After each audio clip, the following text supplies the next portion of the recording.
문제는 이게 이제 업계로 확산되지 않을까 하는 우려 때문인 거잖아요. 지금 부동산 PF 부실을 맡고 있는 기업들이 좀 많다면서요? 꽤 많죠. 예. 오늘 그 발빠르게 정부가 금융감독위원회나 기재부나 예. 법무부가 오늘 아침에 회의에서 11시쯤 발표를 했거든요.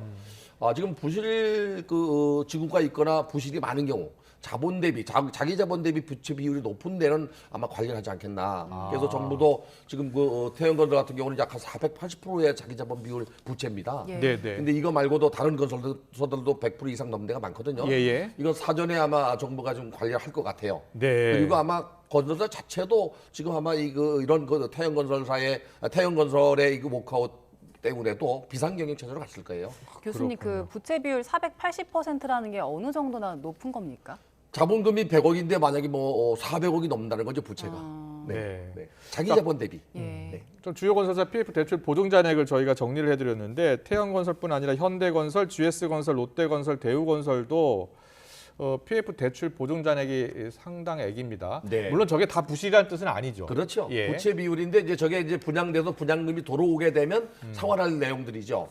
네, 그러니까 부채 비율만 얘기한 거지 순부채 비율을 따져봐야 됩니다. 또. 저게 부실인지 아닌지는 어떻게 가늠합니까? 일단은 이제 아파트 같은 경우는 분양이 다 됐다면은 예. 중도금 대출이 들어오잖아요. 아. 이론으로 상환하면 되겠죠. 예. 만약에 미분양이 증가하게 되면 계약금도 안 들어오고 중도금도 안 들어와서 문제가 돼요. 네. 그런데 이제 분양이 됐거나 또는 분양 중에 있는 데는 부실로 볼 수는 없죠, 아직은. 그렇군요. 근데 이제 현대건설이나 또 GS건설 같은 경우는 자기 자본 대비 부채 비율 높은 편입니다, 저게. 예. 그리고 이건 다른 기업들인데 태형건설의 하도급 기업들도 있잖아요. 네, 그게 업체들은 문제입니다. 어떻습니까? 하도급이 581개나 됩니다.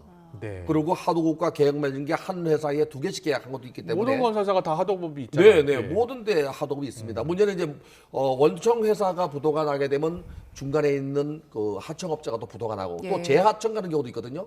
이 연쇄 부도가 날 가능성이 있죠. 그래서 정부가 발빠르게 하청업체에 대한 대출 지원뿐이 아니라 이자 연장을 해주는 걸로 오늘 발표를 했어요. 그렇군요. 그런데 예. 이제 하청업체에 대한 지급 보증도 늘리겠다는 거거든요. 네.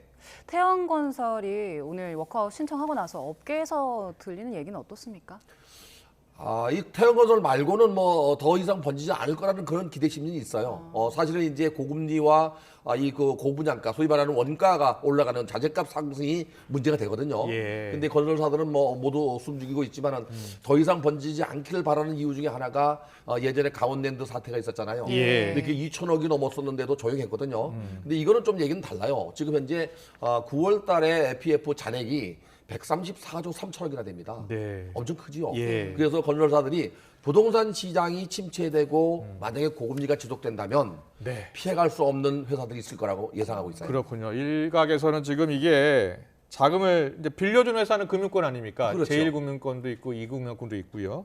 금융권 또 부실로 이어지는 것 아니냐는 우려도 가장 있어요. 큰 문제가요. 예. PF는 이제 브릿지가 됐든 본 PF가 됐든 대개 중간에 그 증권사들이 중개를 많이 합니다. 그렇죠. 근데 증권사가 많이 그 중개하는 중에서 브릿지론 같은 경우는 제1금융권은 잘 안 해요. 네. 제1금융권이 하는데 제1금융권은 이자가 높아요 또. 예. 네. 그러다 보니까 부실되게 되면 증권사부터 제2금융권 더 나가서는 이제 1금융권이 영향을 미칠 수 있는데 아마도 이번에 태형건설 거 같은 경우는 정부가 이제 워커를 받아들이게 되면 예. 대중까지 받아들이게 되면 증권사부터 문제가 될 수 있어요.